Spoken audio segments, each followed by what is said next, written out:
Melansir dari Tribun Wow, beberapa peneliti asing pernah mencoba untuk menangkap buaya yang di lehernya terdapat sebuah ban, namun usahanya untuk melepaskan ban tersebut gagal. Kini, pria bernama Tili mendadak viral karena dirinya berhasil menangkap buaya berkalung ban di Palu, Sulawesi Tengah.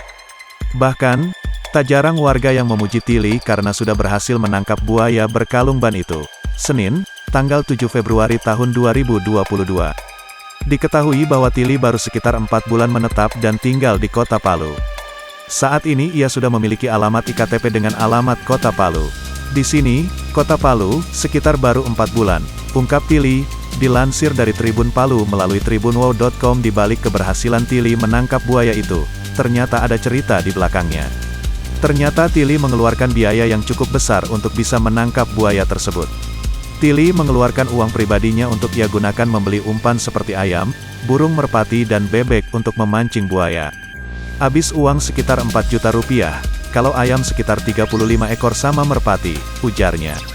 Pria asal Sragen ini menjelaskan, alasannya untuk melepaskan ban dari leher buaya karena ia merasa kasihan.